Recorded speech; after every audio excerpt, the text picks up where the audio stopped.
This week from GNC Week in Review, powered by GeekNewsCentral.com. Jeff Bezos is flying to the moon.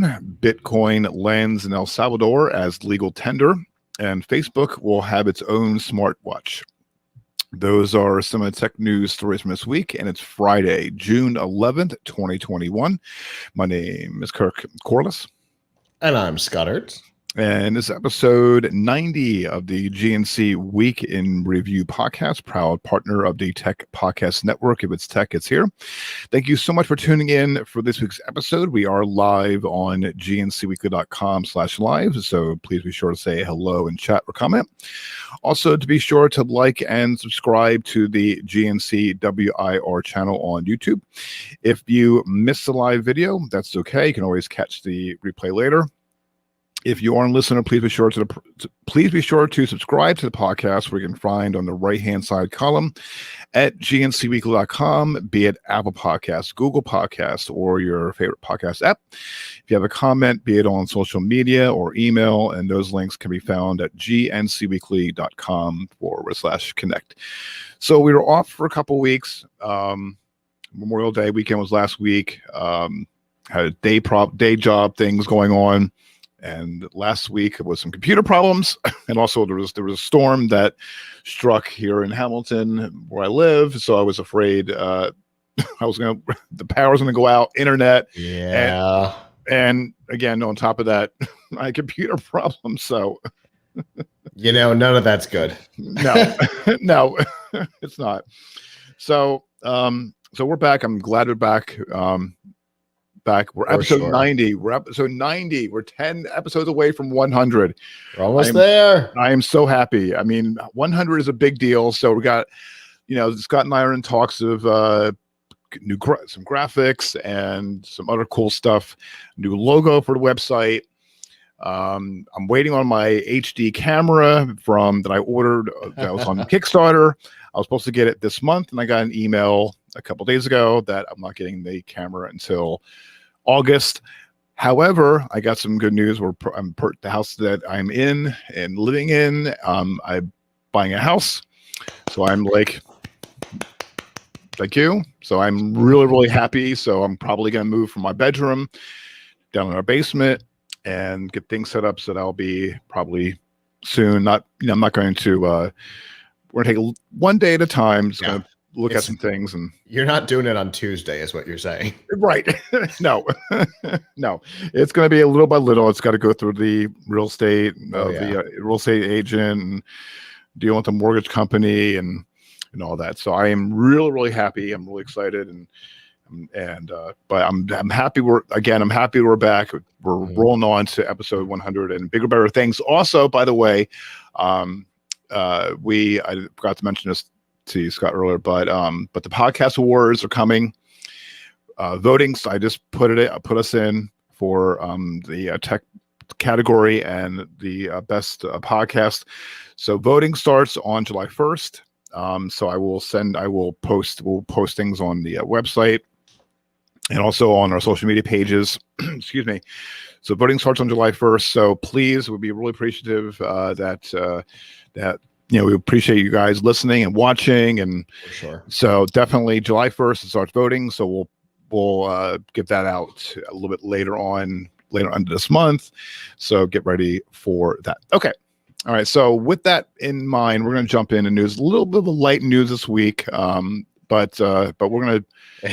Except for one company that monopolized the entire week. Exactly. So we'll get into that a little bit later. But the first in the news, Blue Origin's first suborbital tourist flight next month will be joined by two special guests. The private aerospace company's founder and soon-to-be former Amazon CEO Jeff Bezos and his brother Mark. Taking to Instagram, Bezos says, quote, ever since I was 5 years old, I've dreamed of traveling to space. On July 20th, I will take that journey with my brother, the greatest venture with my best friend. He signed off with a hashtag containing the Blue Origin motto, Gradium Ferociter, which means, I hope I mispronounced it correctly, means Latin phrase. It means, quote, step by step ferociously. There was bidding for a tourist spot. Yeah. That makes sense. There was bidding for a tour spot on the Space Ventures inaugural human flight aboard the New Shepard rocket. Close to 6,000 participants from 143 countries have already taken part, with the highest bid at $2.8 million. Can you say that's a lot of greenbacks? Blue Origin has said that it will donate the proceeds to a STEM-focused foundation, Club for the Future. Just over a month later, on July 20th, the launch will take 6 passengers 62 miles above the surface of the Earth. Those on the flight will experience weightlessness and see the curvature of the Earth before returning back to the ground.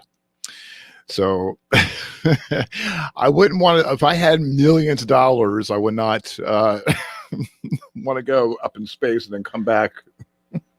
I will say that it is significantly less money than Radio Shack paid to have Lance Bass train to go up in a shuttle that never happened. I saw the circle when he said that. Yeah, you're right. Yeah, when it was so funny because when he came out, whenever that was, it was while I was still at Radio Shack. Every online publication ran the photo of him with the Radio Shack turtleneck at NASA.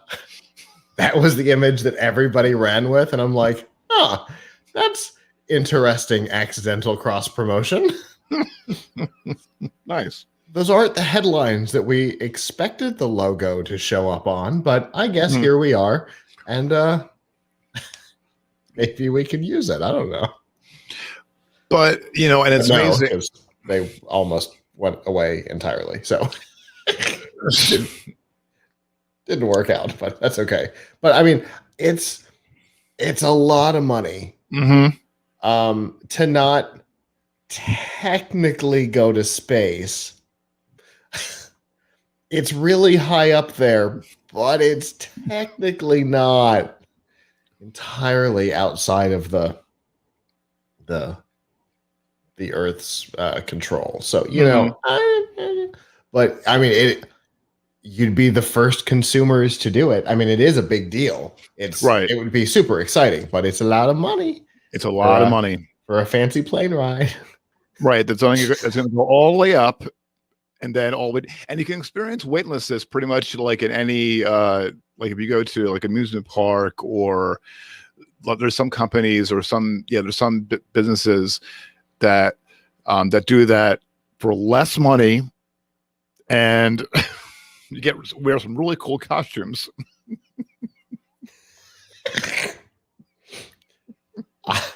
Okay, not gonna lie, wasn't expecting. Oh, you just dropped there for a second. You said was expecting what? Oh.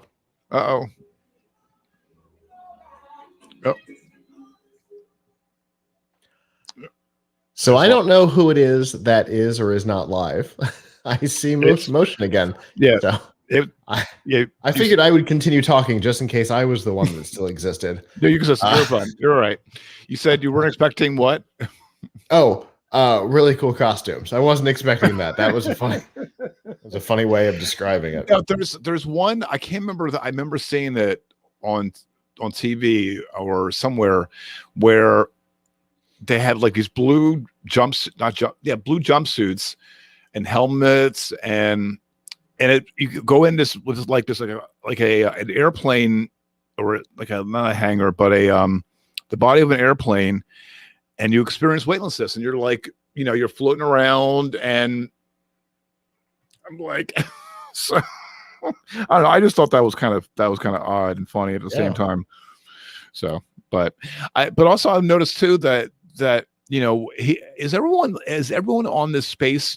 I'm not really in the, you have Elon Musk, who's all in with, with space, and for sure, and is this like a trend for all these big CEOs that want to spend billions of dollars and putting all their own money, God bless them, their own money into space, where you can there's other things in this world and this country can use large, billions of dollars. I just find that kind of odd that it's all because of the X Prize.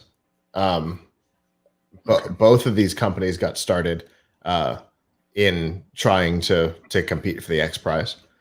Okay. And now they're just kind of, well, we've got all this stuff. Let's keep on going. Because in reality, there is a future in it.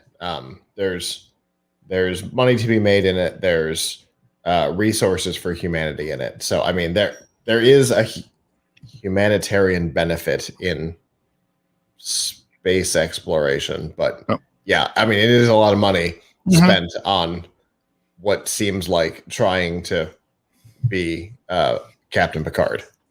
Right. Good. Nice. So. Nice.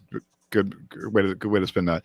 Because also too, and Elon Musk is also all in on Starlink, and I know a lot of people are hoping and praying to get broadband internet.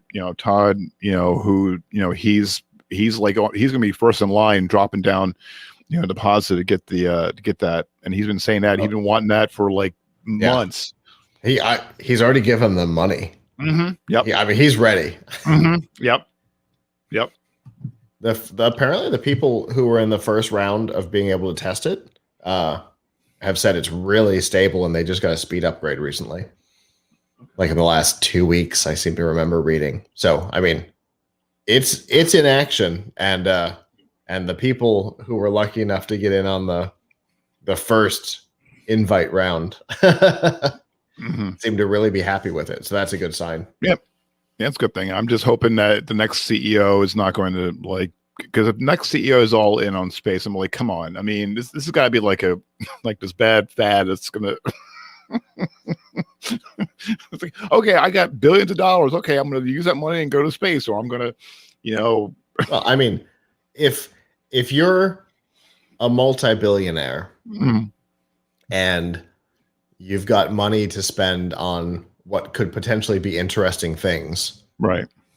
Space is super interesting. And then Bill Gates went into mosquitoes. Right. I was just gonna say, he's got like a foundation set up that to go towards the various things that are impacting the world. I mean, climate change and water conservation and mosquitoes, right. Right. So I would think it was the first thing they tackled, which is still a little weird to me. Right. I understand malaria. I got it. But right. I've got a shirt from the mosquito division of the Bill and Melinda Gates Foundation. Can't wait to see what they rename that. Right. Oh, I know. Yeah. Right. That's a whole different story for another day. That's been my favorite story for the last 2 weeks. It is not for either of our shows, but all right. Well, it's been my favorite story for weeks. All right. Well, you have to tell me that off here. All right. Other news this week: Associated editor Jen Thorpe, who posts on GeekNewsCentral.com, that El Salvador has become the first country to adopt Bitcoin as legal tender. This is coming from CNBC. Lawmakers in El Salvador's Congress voted by a supermajority in favor of the Bitcoin law.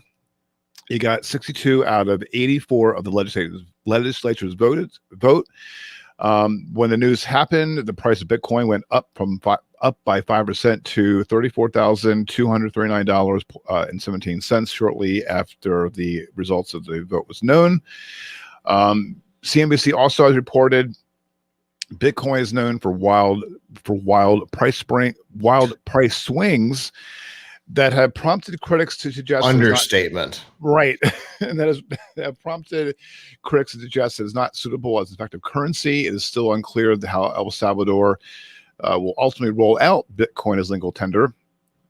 As a result of the Bitcoin law, prices in El Salvador can now be shown in Bitcoin.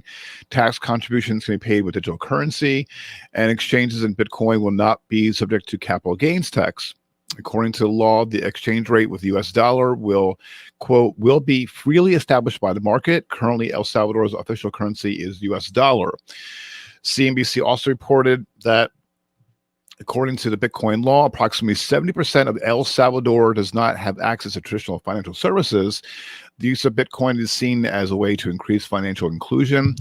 Reuters is reporting that President Nayib Bukele, and if I'm mispronouncing this person's name, I apologize, has touted the use of Bitcoin for its potential to help Salvadorians live abroad to send remittances back home, while saying the U.S. dollar will also continue as legal tender. The use of Bitcoin will be optional and not required. El Salvador will begin using Bitcoin as legal tender in 90 days with the Bitcoin dollar exchange rate set by the market. There are so many questions that come to this. On why let's start here. Let's start here real quick with, if you're watching on the video, this is a graph of the last 3 months of Bitcoin prices. It has been as high as $62,680, and it has been below 35,000 in that same 90-day window in which they're planning to launch this. That's not great for an official currency of a country. That's the difference between going to the grocery store with a 5 to buy bread and a wheelbarrow. Right. That's the difference between the United States and Belarus in the 90s. I mean, it's not ideal. So it'll be interesting to see how it works. I understand what they're trying to accomplish with this, but there are other options for it. I'm trying to remember. I think it was 2018 at Collision was the year we started in the hallway. Yeah. Ha ha ha. You know, the fact that I remember these years is a good sign. It is, and it's relevant. The product was good. So it was a company called PaySmarter, and they had built basically a system. I have no idea what their current state is. I have not checked on this in a while. The website comes up with but they had built a system for developing countries to be able to help those, specifically in Latin America, to be able to help those that are unbanked, which is what they're trying to deal with here, right? Because you might have a phone, but you might not have access to traditional banking. But something like PaySmarter or whatever it might be today, if it exists, what could help specifically with that. And I think that was a great idea. And that's obviously what they're trying to do here, because they kind of state that, that's a big part of what's happening, but they don't know the Bitcoin's the way to do it. But also, too, is that when it said the reporting that 70% does not have access to it, and I know that there's, when people live in America and they're sending money down there, they use different, variants like Western Union and I don't know as far as their broadband. I know in some countries there's great access to broadband. Some countries, and the poorer countries, are not. So, Bitcoin is like one of the, that's what one of the questions I have is that, well, it's a couple of questions. One, there's like a lot, 70% don't use it or not, or it probably doesn't have access to that. And also too, a lot of people don't know the risks. The other question is, and a concern that I think is the risk with Bitcoin, because it, like the stock market, it fluctuates, up and down, second to second. Okay. Yeah, so it's second. It fluctuates from second to second. You can like if I had that graph set to like real time, I mean, you can literally watch this graph move while we're sitting here. You can see the price up at the top going nuts from second to second. Right.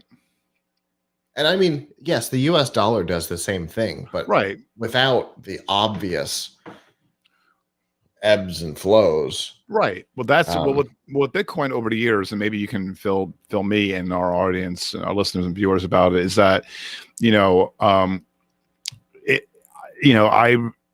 I'm kind of concerned. I don't invest in Bitcoin. I'm afraid to put any money in it because I know that, God forbid something happens, I'm going to be screwed. And that's, and I'm just thinking that with this country to go all in with it without, something to back it up with, that's something that's alarming and concerning. Yeah, now granted, they do have something to back it up. They've got the US dollar. Right. Which is, a good sign. Mm-hmm. But yeah, it's definitely weird. Exactly. We've seen other countries that have established cryptocurrency in their collection of official currencies, but they've been tied to their dollar, right? They've been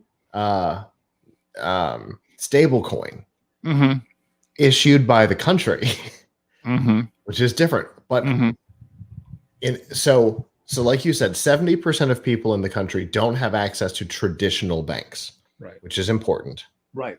And you've got a lot of people that are out of the country trying to send money back, and that can be expensive, and you get hit with capital gains, and there's all kinds of other things that get hit on top of that. Right. But right now, today, well, this is as of 2018, there were 9.5 million mobile cellular subscriptions in El Salvador. Okay. And only 7.5 billion people. Wait, that can't be million people. Million people. That's the whole population of the planet. So there's 7.5 million people and 9.5 million wireless subscribers. So basically the entire country has access to this, right? Right. They've got a phone, and they would be able to transfer Bitcoin person to person fairly easily. So that's a good sign. Right. Then because it's an official currency, they don't get hit with capital gains, which is nice. Right. So there's definitely benefits. But again, like Avram and I talk about on F5 Live all the time, there's a lot of inherent insecurity with it. Exactly. If you're not prepared for it. So there's definitely problems that will need to be addressed. 90 days is not enough time. I'm not saying that they had something to fall back on. Yeah, they had the US dollar. I was thinking like concern, God forbid. I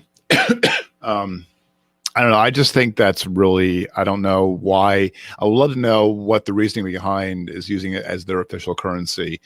And as opposed to a stable coin, which they could implement and allow all the same things without the fluctuation. Exactly. Yep. Exactly. Yeah. So that's something interesting to watch out for. And that's going to be interesting to see what happens. All right, other news this week, Facebook has been working on a smartwatch, and now the next move is into hardware. Could feature a display with 2 cameras that can be detected from a stainless steel frame to capture photos and videos. You'll be able to share your captures across Facebook services, as according to The Verge. That includes Instagram, which has officially supported phone uploads since it debuted in 2010. The display unit reportedly have a front camera for video calls and a rear 1080p one with autofocus. There might be third-party accessories which you can attach to the unit. Facebook's smartwatch is expected to arrive next summer. It's not clear yet on how much Facebook plans to charge for its first smartwatch, but it could be around $400. They're also saying the watch could have a heart rate monitor, also LTE, also offering LTE connectivity.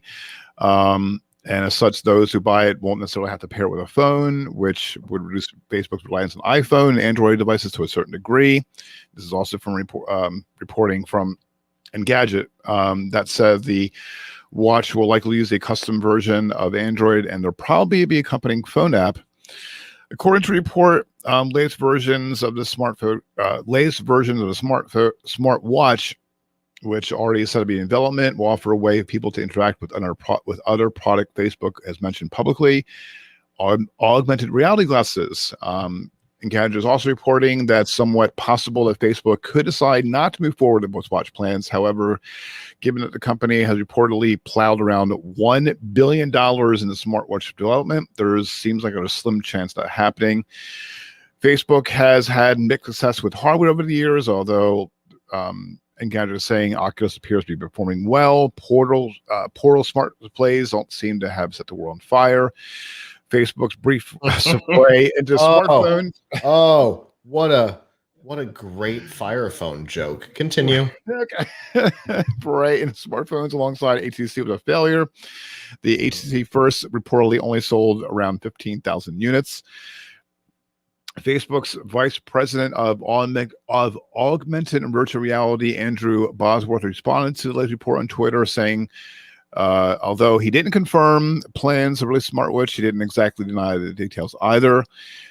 He says, quote, he wrote, we've said we want AR glasses to be truly useful. We're investing in technologies across the board that will make that interaction feel more natural and intuitive.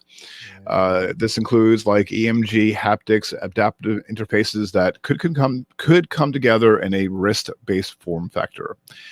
There is no way I am on Facebook for about maybe 5 minutes a day, if that. And I check in on different pages, and I check with Scott from time to time, during the week, and what have you. There is no way. I mean, immediately I would like to get a smartwatch. There is no way that I'm going to be looking at my phone, looking at my wrist every 5 minutes, looking for that Facebook logo and thing popping up. Hard pass. Yeah. And I'm not the best one to have this conversation with, because I have an Apple Watch, I have a Samsung watch, and for those of you who are watching, you'll notice that neither of them are on me, because I have only ever found one device to add any value to my day, and that was my Microsoft Band, and that was only barely. Slightly. It was only a slight improvement to my day, not so much that I have fought to keep it working. Right? So I was super excited about the idea of smartwatches. Avram got me excited about him early on, and then he lost his interest, and I never had it. I've had lots of them, and I just can't bring myself to care. And I'm certainly not going to care about one from Facebook. Right. Because here's the thing. That portal is awesome. The fact that it's able to keep you in focus without losing resolution, which likely means that it's a significantly higher quality camera than the resolution they give you access to, so that they can digital zoom by cropping without losing any res. Yeah, all that's really cool. I have no interest in having one. Right. Yeah, I think it seems like Facebook is throwing things against the wall and see it'll stick. Yeah. And it feels a lot like Fire Phone. Yep. In that they spent a lot of time, tried to create something. I mean, they did. There's one of them around here somewhere. The 3D, whatever they called it, the 3D view, that wasn't it, but it was something like that. The unique interaction, it was all interesting. It didn't make anything better, though. Right. That's the problem, right? What is going to be Facebook's hope with this? Like, are they hoping to sell a smartwatch, or is this actually a sensor array for an augmented reality headset under the Oculus brand? Oh, well, now we're going to have some conversations, right? But if it's just a smartwatch with Facebook's logo on it, I don't care. I also don't want an AR headset from Oculus, because Oculus now requires you to sign in with Facebook. But I love AR. Everybody who knows me knows that I am obsessed with augmented reality. And It's the reason why I was wearing a HoloLens for a while, doing work on that. And I love AR. It's cool technology, and something to make the interaction better makes sense. But again, I still don't want it from Facebook. Mm-hmm. I don't want the AR from Facebook either. And I think also too, maybe what they're probably thinking is maybe, since everyone's on Facebook on their phones or on their laptop, I think maybe they're thinking their play is that they're having on your wrist, again, going back to my example, checking for notifications, checking your news feed, if you don't have your phone with you. But you don't have to get into the hardware game to do that. Hardware is expensive. Mm-hmm. $1 billion into R&D? Do you at $400 a unit? They'll never pay off that R&D. They're going to be in the hole the whole time. So spend that time to make the Apple Watch experience for Facebook the best it could possibly be, and move on with your day. Because there were stats that came out 2 weeks ago. Apple owns the smartwatch, and nobody else is statistically significant. I mean, they absolutely own that industry. And at this point, anybody who thinks they're going to break that monopoly up is crazy. So I don't know. Well, that's my guess, but I don't know. I just think that I think that they're, again, going back to my example, they're saying they're saying that's throwing something against the wall, see if it sticks, and they're going to try to any little possible way to get be it AR or excuse me, anything out in their people's eyeballs on it. We'll it is a $1 billion pasta sauce they're hoping will stick. Right. That's bonkers. Right. Absolutely inappropriate, because they could have spent 1% of that and built the best Apple Watch and Galaxy Gear experience possible. Mm-hmm. And they could have owned the platform. Let somebody else sell the hardware. You own the experience. Make it the best possible, and just move on. But whatever. Yeah.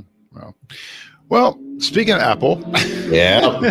Speaking of Apple, and like I said at the top, this dominated the news. On Tuesday, Apple held its annual WWDC event, and there was a lot that was announced. So we're gonna, pick through the announcements and dissect it a little bit.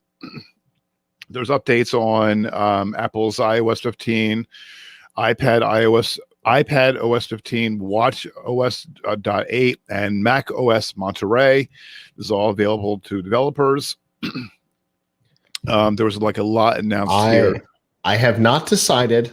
So I've been running the betas. Mm-hmm. I have not decided what I think about the new notifications, which was a big part of the mobile OS updates. They have made the notification cards smaller. They removed a whole line from them. And some apps no longer tell you what app it is that threw the notification. You have to know based on the icon what it is that threw the notification. And I don't always know all the app icons. Fortunately, it's Messenger that does it the most. It doesn't say that it's Messenger. It's just the icon, and where the app name should be, it's the person who messaged you. And I don't like it. Okay.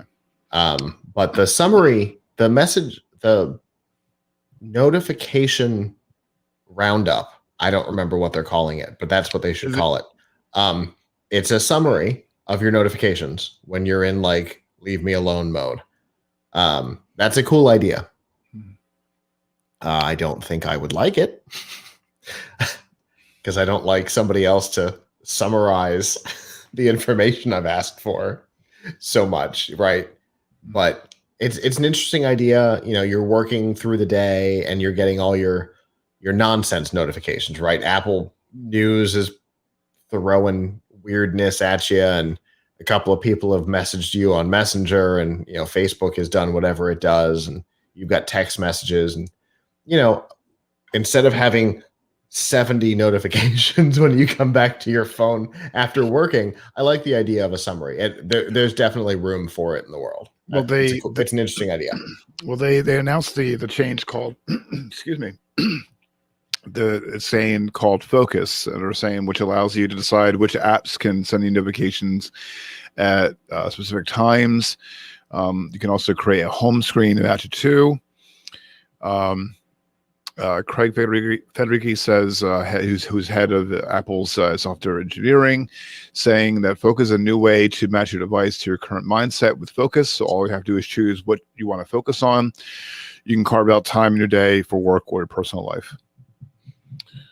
Yeah, it's an interesting idea for sure, and I really like the summary aspect of that for all the notifications that were held during one of your focus sessions. That's great, because I think we all know during an 8-hour workday, if you were to completely ignore your phone and then go back to it at the end of your workday, the number of notifications you would have would be painful. Mm-hmm.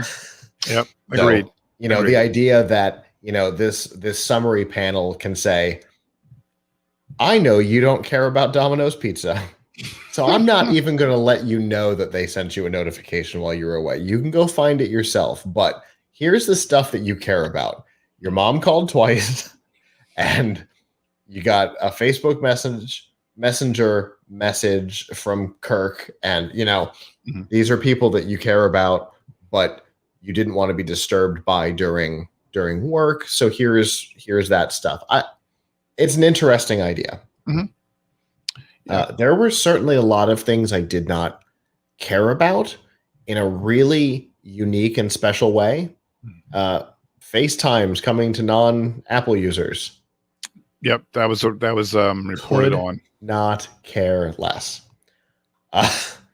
because it's not like FaceTime is special. Mm-hmm. It's just Skype, right? There's nothing special about it. Mm-hmm. And the idea that, oh, well, now we can use Apple's Skype on Android. Again, could not care less. I've got enough ways that I get mad that people want to video call on. I don't need another one. Right. So I did not care about that. The new share stuff, I can kind of see where somebody would care, but I'm not going to lie. The more they do this, the more I'm ready to put the iPhone away entirely and move my daily driver over to my Surface. Mm-hmm. The fact that they're releasing new features and announcing them, and it's making me want to leave the platform, they're heading in the wrong direction. Okay, so let's see. There was other announcements, and there was a lot here. So live text. I want to talk about live text. Okay, go ahead. Because there's two things that were said that weren't said. The first was, check out this cool technology that we're developing for our augmented reality glasses that we haven't announced, that we're going to show you first on the iPhone. And live text is that feature. When it comes to the phone, I don't necessarily care. But let's take this concept and put it on glasses on your face, and let's talk about how cool this is. You take a picture, and then if you take a picture of a chalkboard at a restaurant that's got the menu on it, you can select that text as if it's text that you have typed. That is super cool. It's not so I don't care on the phone, but when all of a sudden you've got AR glasses on and you can put your finger out and select text in the air and copy it or send it to somebody, that is cool. That's cool. That's technology I'm super excited about. And then I think it was Craig made a comment about his car And I'm like, oh, well, we know what that's a tease for, the Apple Car that I don't think is ever going to actually happen. But the live text stuff really was, from a technology standpoint, really cool. Yeah, the photos search I don't like, because I don't like when anybody scans my photos and tries to analyze them to tell me what's in them, because I don't want anybody but me to know what it is. Some of the app updates look interesting. I'll believe it when I see it, because some of what they showed doesn't exist in the betas yet. Also, 0% chance I'm giving Apple my driver's license. Just throwing that out there. There's a 0% chance I'm giving them my driver's license. Are you looking for live text in the video? No, I was looking for. Okay. No, I was skipping ahead because you mentioned a digital wallet, and that's why I'm looking, pulling up this. Right, if you're watching live on video right now, we're just showing the replay from the keynote from Tuesday. Yeah, I'm not at all interested in giving, and it's not Apple specifically. I'm not interested in giving Apple my driver's license. I'm not interested in giving Google my driver's license. I'm not interested in giving Microsoft my driver's license. Yeah, ditto. This is a lot of my concern here has nothing to do with Apple. They're just the ones that are doing it. For me, it wouldn't matter if it was Google or Microsoft or Amazon, or I'm not interested in any of them having my driver's license. But again, if you're not worried about the privacy concerns, there's definitely benefits to it. But I'm worried about the privacy concerns. Yeah. So, well, that's universal, and also too, like when people have gotten their COVID-19 vaccinations, I must say, if you do a Google photo search, you'll see a boatload of photos with their card and their name. You know, some don't, all their information. Yeah. So please don't share that on. And speaking of that, we'll get that a little bit later in a few minutes. But yeah, please don't do that. Yeah. I will say that the iPad multitasking stuff was probably my favorite change. Basically, out of everything they announced, I think that was my favorite. They've basically, over the last couple of years, they've made iPad OS work like Windows 8. All the things that they said they hated about Windows 8, they've implemented. This is the first time they've created something, and I think what they've created is actually fantastic. So, you know, these shelves, I can't wait to really spend some time with them. Like the iPad is charging right now, so that I can play with them. But you know, it's an interesting idea. I think it will actually make multitasking better. The idea that you can build apps on the iPad, again, could not care less. I'm sorry. An iPad is not the place to do that, because one screen, no professional developer develops with one screen. And so trying to do it on an iPad just seems like a joke to me.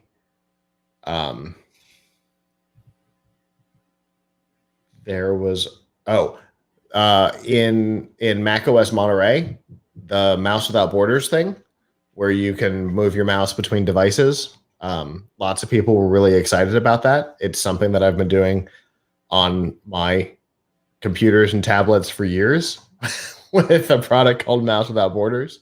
But it is really cool that Apple has said this is such a useful thing that we should make it native. So I think that's really cool. Couldn't care less about revamped Safari, because just like we used to joke in the old days about Internet Explorer, its best use was to download Chrome. I make the same joke about Safari. It is by far one of the worst web browsers I've ever used, and no amount of trying to polish it is going to make it okay in my book. Okay, but there was a lot of stuff. Obviously, we're just kind of touching on this stuff. If you don't want to get mad at people being excited about nothing, watching the keynote is probably not for you. Mm-hmm. And that's probably most Apple keynotes. I usually get mad at how excited they are over absolutely nothing. And get excited, especially when they're in the Steve Jobs Theater and they get clap. And and a lot of people don't notice, but when you hear all that clapping, that's the Apple employees in the first two rows. So when you hear the cheers excited, it's not the general public; it's the Apple employees getting excited about it. Well, it's Apple employees and the tech press who have some sort of a weird love affair with Apple. I don't understand it. Like The Verge. Well, that turned out to be because Apple was paying them to be excited, but that's a whole different issue. Right. But yeah, they get super excited over nothing. Oh, look, we changed the notifications. Woo-hoo-hoo, and everybody's clapping. It's like, I don't think that's better. No, right. Right. You can now put your driver's license on your phone. No, thank you. Right. We're working with some states so that you can use the Apple digital driver's license through TSA. No, definitely not doing that. Right. Yeah. So there's like Scott said, we touched on a few things. So we'll have a link up in the show notes that has the breakdown of everything that was announced, and there's a YouTube video. It's a little over an hour and 20 minutes. So definitely, if you want to check it out, have at it. I like the email obfuscation for iCloud Plus. That was one that I meant to touch on. I thought that was a really cool idea. Where when you go to sign up for something like a newsletter or whatever, and you tap into it, you get an option at the bottom to say generate a new email address, and it'll give like random letters, numbers, and characters at iCloud.com that will forward to you, but you can also terminate. So basically, it's like my privacy cards, right? But for email, and it's built into the OS, and that's a clever, or into Safari. I don't remember. It's built into something. And I think it's a clever idea. I think more things should have that capability. I'm not a big fan of auto-generated passwords because I feel that's something I need to know. But if I'm signing up for something I don't care about, right now I have a Gmail account that I send it to because I don't care. But it would be super cool if I'd be able to, turn off individual things that I don't care about. I think that's a pretty cool idea. Okay, cool. All right, other news this week. Well, speaking of sharing, U.S. House Representative Mo Brooks, Republican out of Alabama, revealed his Gmail password and a PIN in a Sunday rage tweet about a lawsuit regarding the January 6th insurrection attempt. Brooks, who sits on the Houses, which is ironic. Here's the thing that I have learned. They pick the people least appropriate for these subcommittees. It's like, oh, you're you hate the Middle East? Great. Let's have you on the Foreign Affairs Committee. No, what are we doing? Right. And here he's on the Cyber Innovative Technologies and Information Systems Subcommittee, and he shared his Gmail password. He tweeted this photo from an iPad of his Windows computer, attached to which was a piece of paper with login credentials written on it.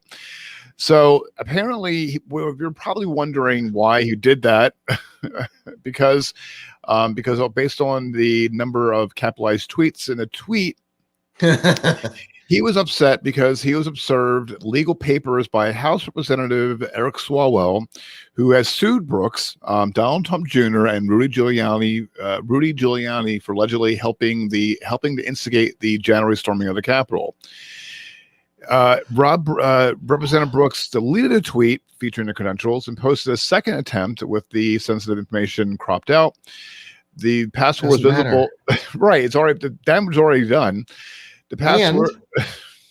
Finish your sentence. The password was visible from Brooks's Twitter profile for a better part of the day.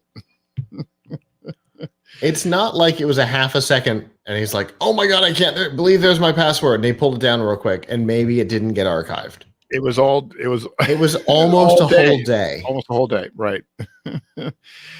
So Swallow's lawyer, Philip Andonian, told CNN, quote, Mo Brooks has no one but himself to blame for the fact that it came to this. We asked him to waive service. We offered to meet him at a place of his choosing instead of working things out like a civilized person.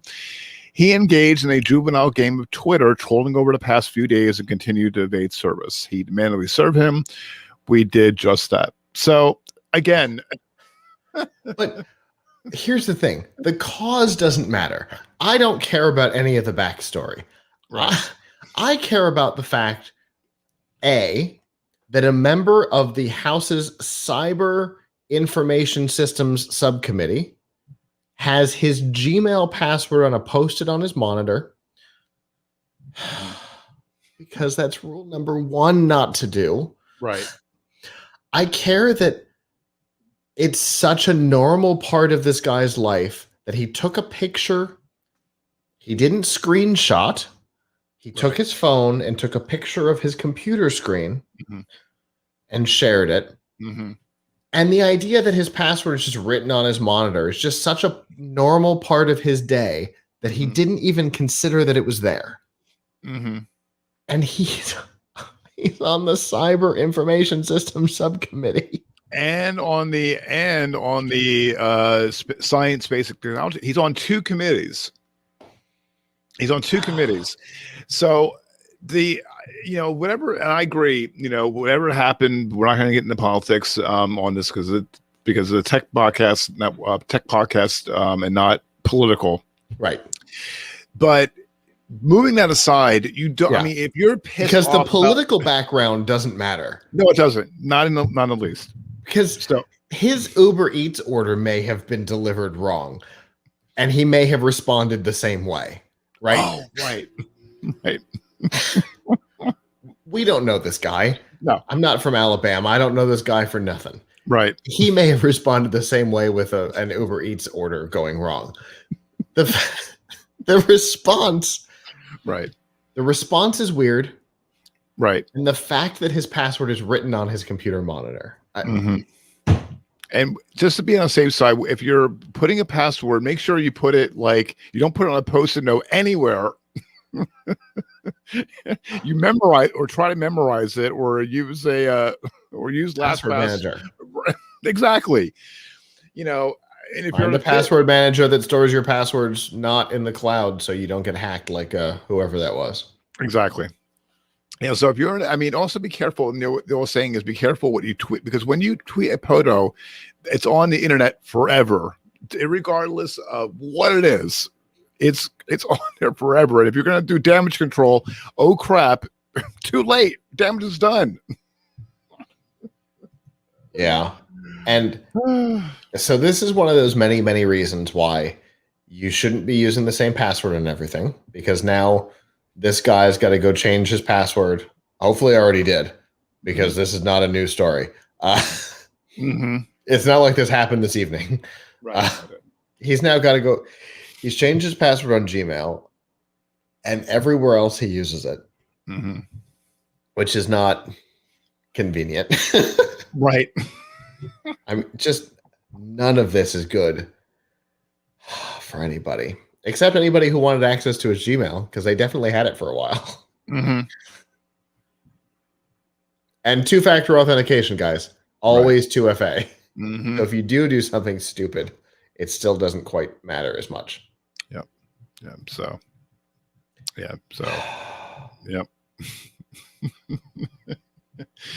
All right. Speaking of Google, Jen Thorpe again from geeknewscentral.com posted a story on Tuesday that Ohio Attorney General Dave Yost filed a lawsuit asking a court to declare Google as a public utility. Quote, reigning in the ways the powerful search engine provides search results to Ohioans. According to the news release, Ohio is the first state in the country to bring such a lawsuit. The lawsuit was filed in Delaware County Common Pleas Court. It asserts 2 causes of action against Google.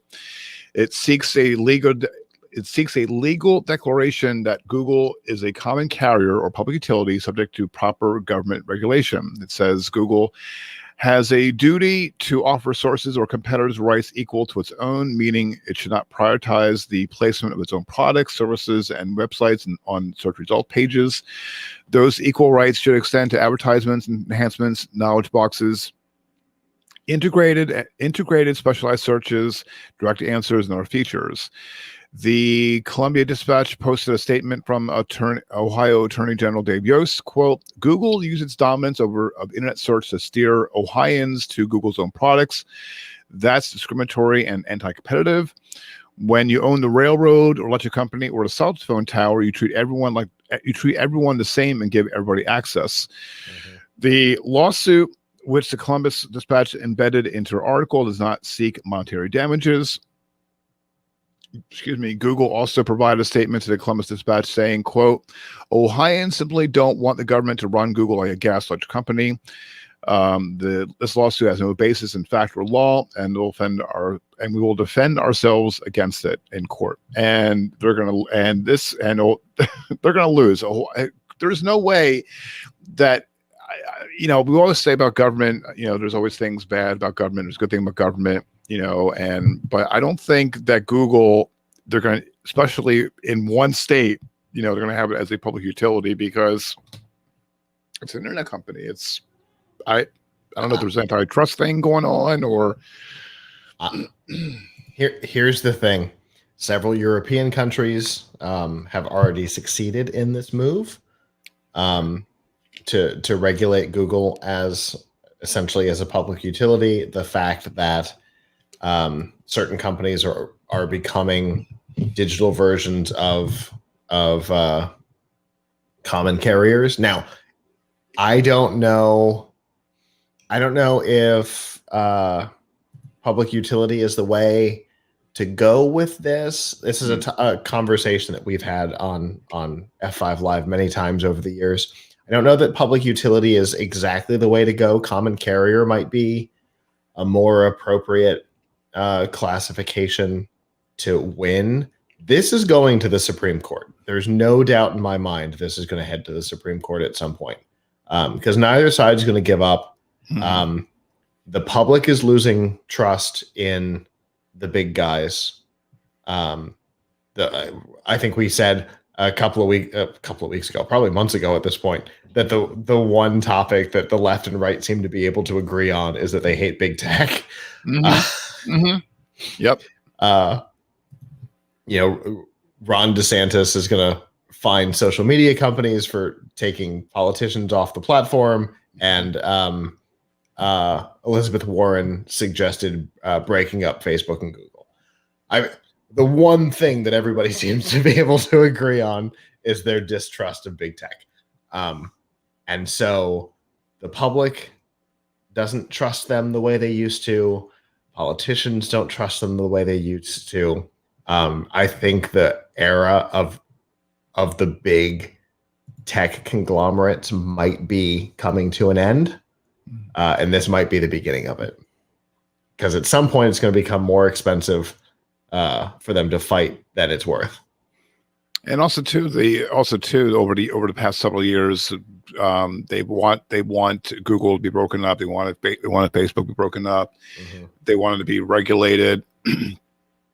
It's been an ongoing battle for many, many years, and I just kind of doubt that with Ohio, the state of Ohio, it wants to use it as a public utility. I highly doubt it's going to pass muster. It started with a couple of states making this same assessment over cellular phones for them to be considered public utilities.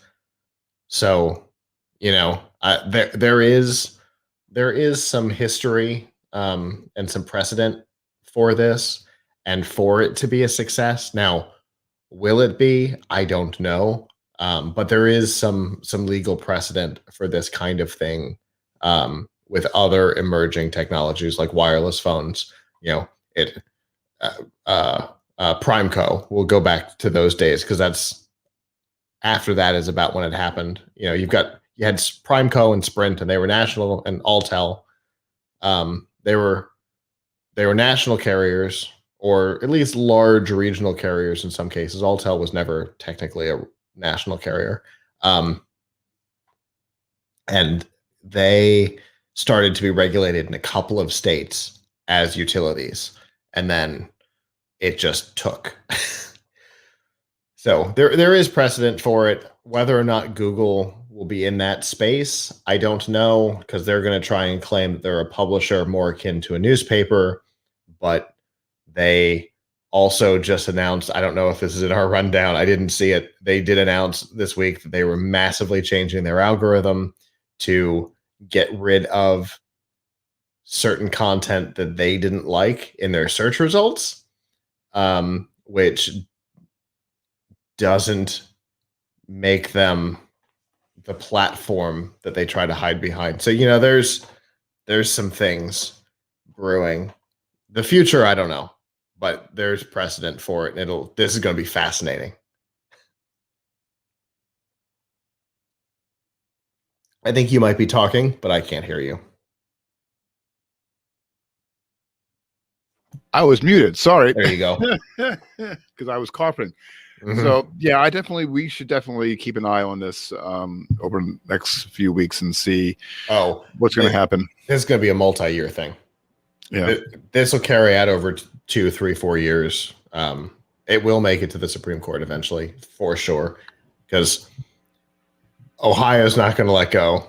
Yeah, and Google's not going to let go. This is right. This isn't going to be Google and Oracle. We're not going to follow this for 11 years. No, it will be a couple of years before it gets there. Yeah, we're gonna definitely keep an eye on this. I'm definitely kind of curious, what's going to happen over the next few months into a year or years. Okay. All right. Other news this week. Volkswagen says more than 3.3 million customers had their information exposed after one vendors left a cache of customer data unsecured on the internet. Oh, did they tweet out a picture of their password?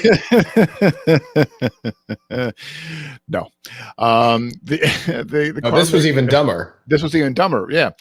The car maker said in a letter that the vendor used by Volkswagen, its subsidiary Audi, and authorized dealers in the US and Canada left the customer's data spanning 2014 to 2019 unprotected over a 2-year window between August 2019 and May of this year.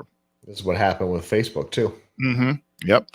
The data, which Volkswagen said was gathered for sales and marketing, contained personal information about customers and prospective buyers, including their name, postal and email addresses, and phone number.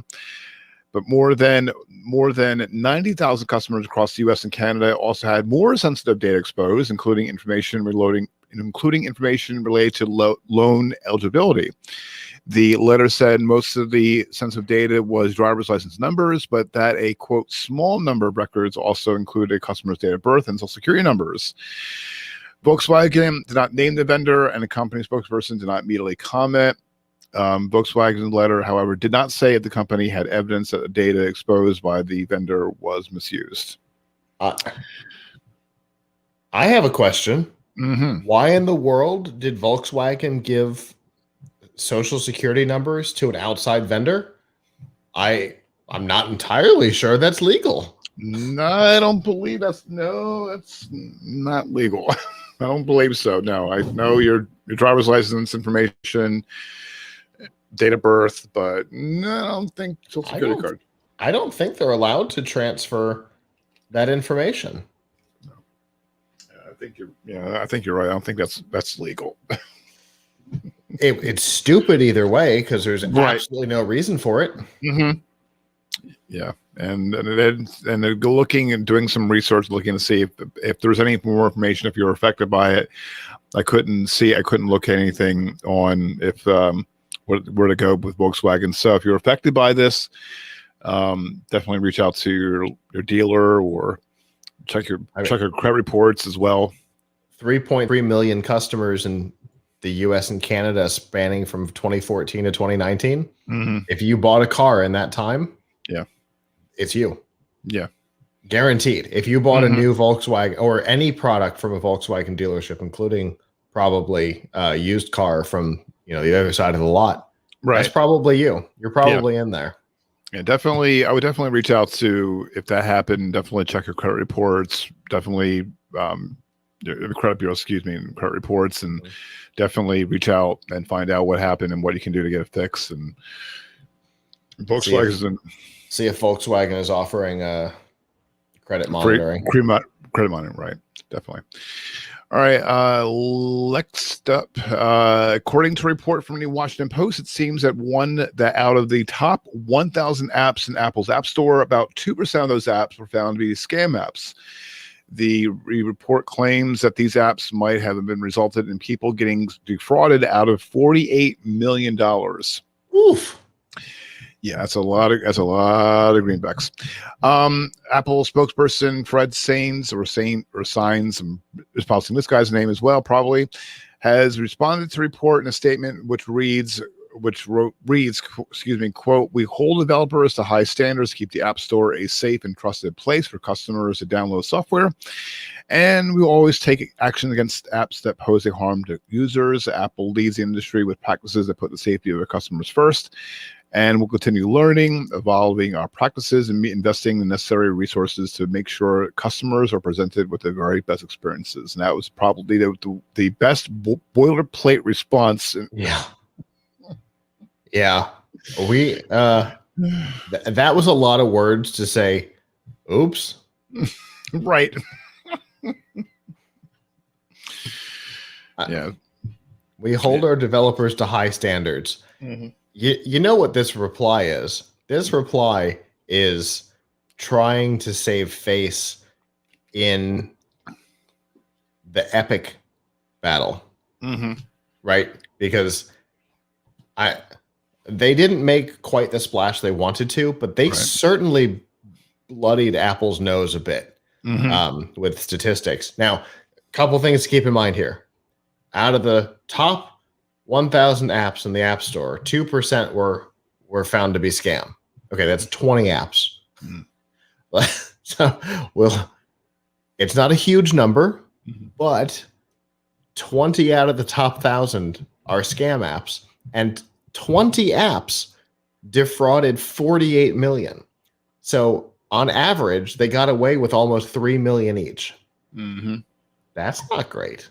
2.5 million each. That's not great. It's great return on investment, but it sucks. That's a lot of money for just 20 apps to have scammed. Yeah. And Apple always says that they're the safe harbor, right? That's why our approval process is so stringent, and because we're the safe harbor for apps. Consumers have privacy, consumers have security. Maybe not so much. Right. Maybe not as much as you'd like people to think. Because 48 million, I'd like to know how long that 48 million covers. Because if they did that in a weekend, that's impressive. If it's been since the App Store launched in 2009, not as much. You know what I mean? Yep. 2.5 million over 12 years isn't bad if it's just a guy. But I don't know. Yeah. All right. And finally, there's a little bit of, this week, on the April 30th episode, we dissected the FCC $50 broadband subsidy program. And they're back in the news, and it's not good news because there have been customers who have not been able to obtain discounts because of technical problems, and the Federal Communication Commission's roll out of the problem. That can't be right. The US government has never spent an inordinate amount of money to build the ACA website for it to not work on day one. Oh, wait, never mind. Right. This is how it always works. Exactly. So apparently the problem is stemming from the FCC's national verifier and how the broadband systems interact with the FCC database, as detailed in an article that was reported by Protocol. Small mismatches between entries in databases, such as having an address recorded as Elm Street, or excuse me, ELMST in the ISP system and Elm Street in the FCC's, can cause people's application to be rejected. ISP may be partly to blame, as some collect information in the wrong format despite having received training on how to use the system from the FCC. Arsecna is writing that in hindsight, though, the FCC could have allowed the ISPs to use a program without requiring such strict data matching. The emergency broadband benefit was rolled out quickly relative to other government programs because of the pressing need to get subsidies to consumers. And the FCC hasn't been able to fully assimilate the problem in the month since the program began. The FCC is working on fixes scheduled to roll out over the next couple of weeks. And ISPs have been in frequent communication with the agency, but customers continue to have problems in the meantime. People can apply for the subsidy at the program's website. We'll have a link up in the show notes.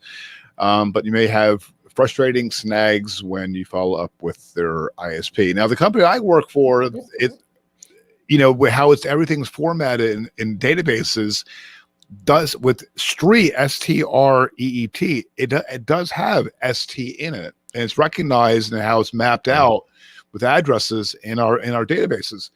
So this is like mind-boggling, to say the least. So let me tell a quick story. And Mark, I'm going to credit you on this. This is Mark's story.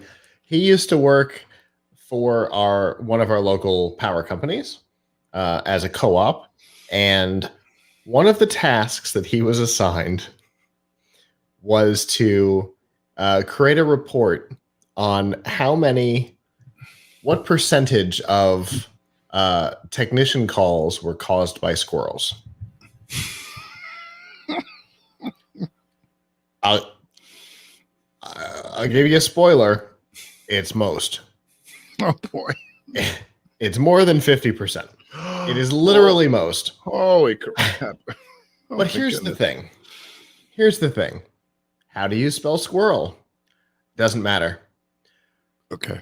Because every human being apparently puts it into the power company's system differently. He discovered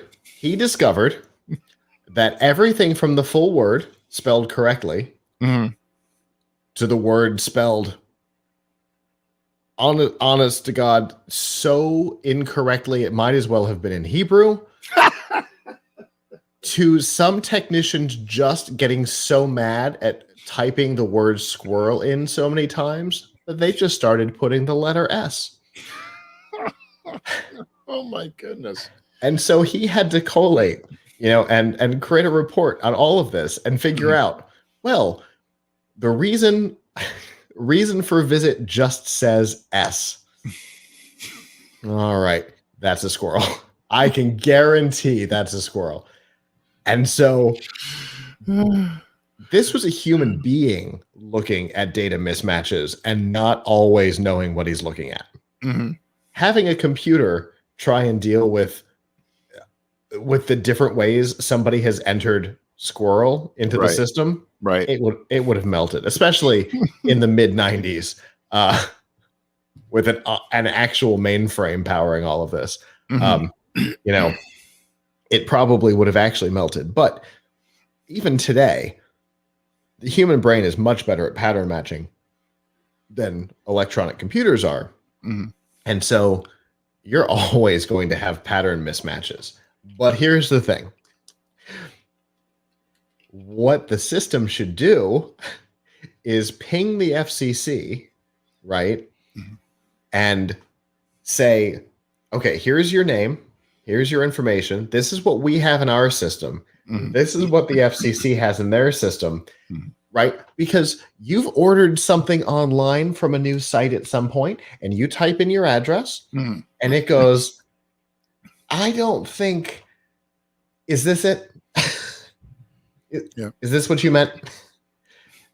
And it looks the same, right? But sometimes it's added the dash, whatever, the 4 digits on your zip code, or maybe it has abbreviated street, or maybe it's put an apartment number on the second line instead of the first, or vice versa. It went to a database. It did its own little pattern matching and said, well, this is like 85% the same. Is this what you meant? Yeah. They could have easily implemented something like that and taken all the onus off the FCC. That's never going to get it right. Right. And brought it in-house and said, okay, so we have 123 Main Street, and the FCC has 123 Main ST period. They're both the same name. Right. They're both the same city and zip code. That's the only difference. And a human being who's taking this application in can go, yes. Or when you go put in your app, it says, just like if you're ordering from, say, Target the first time online, right? It says, is this the address you meant? Is this good? Can we ship it to this address? They could do the same thing. You go to Spectrum's website and say, I want the $50 whatever. And it says, oh, so this is the address we have in our system. Does this look right? Yeah. Because this is what the FCC has. It would have been easy, taken all the onus off the government, because we know that the government's computer systems, anybody who tried to get a vaccine in the first 6 weeks that they were out knows how bad the government systems were for that. They were all collapsing. Or God forbid you had to go on unemployment in May of last year. Right? Every state's unemployment system collapsed. Yep. Because they suck. This isn't what they do. Yeah, and again with the company that I work for, how everything's formatted. Street is ST, apartment is APT. The floor is spelled is FLR, not FLOOR. And a lot of the information that's submitted is all. Sometimes it's it takes. We mentioned about the squirrel, which because a lot of notes that we put in and how everything formatted drops the vowels. Okay. And that's how everything is formatted in all of our systems. Everything's formatted like that. And when we're plugging in, so there's consistency. So they could have generated a thing to do cross-reference matching. Exactly. Yep. Yeah, for sure. And that's the thing. These companies know that the government's going to screw it up. Yep. Because there's no way this is the first time they've been through it.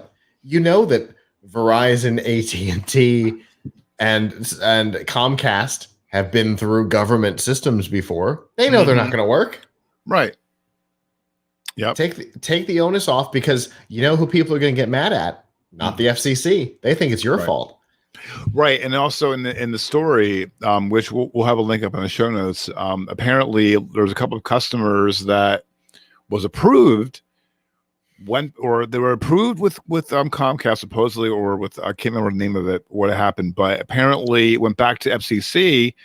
They said it got denied. FCC told to contact the ISP. Comcast was like, well, we can't do anything about it. Sort of going this back and forth thing, leaving the customer in the lurch, which really it's an inconvenience to the customer, because the customer wants this program, needs it. And everybody looks stupid. Exactly. And in fairness, in this case, it does seem like it's the FCC that should look stupid. But I agree. But in the end, everybody looks stupid. Comcast looks dumb. The people on the phone look dumb. Everybody looks like they don't know what they're doing, and it's not good for anybody. It's not. And something tells me that hopefully, and that program, something tells me that it's not going to, there's going to be more problems that's going to ensue. And there's sometimes I have doubt on how things operate, especially with the government. I enjoy it, but we'll see what happens. So There you go. All right. And that is the tech news for this week. It's a little, again, light news coupled by the dominating news. Yes, we did, as always. Absolutely. That is tech news for this week, for Friday, June 11th. Thank you so much for tuning in for this week's episode. Show notes from this episode can be found at gncweekly.com. Also, be sure to check out the latest tech news and commentary from geeknewscentral.com. And be sure to tune in Mondays and Thursday evenings at geeknewscentral.com/live for the Geek News Central podcast. And then be sure to watch and tune in Friday evenings, 8 p.m. Eastern Time at gncweekly.com/live. So please be sure to like and subscribe to the GNCWIR channel on YouTube. Also, please make sure to click on the bell and always select notifications. Always select all notifications so we're not miss the episode. And also be sure to share this episode with people you know and check out this podcast also. Also, be sure to subscribe to this podcast on your favorite podcast app. And be sure to tune in to F5 Refreshing Technology with Scott and Abram Pilch Sunday evenings at 9 p.m. Eastern Time at f5live.tv/join us. Or be sure to subscribe to the podcast on your favorite podcast app. If you have a comment or comments on this week's episode, we'd love to hear from them, especially the proper spelling of squirrel. Head on over to. Yeah. If you were presented with the need to type the word squirrel into a computer system, how would you spell it? Right. Without using the autocorrect. We'd love to hear from them. Head on over to gncweekly.com/connect and connect via email, Twitter, or Facebook. I'm on Twitter. I'm at Kirk Corliss. Scott is on Twitter at TTMABO. Till the next episode of GNC Week in Review. So long. Ciao.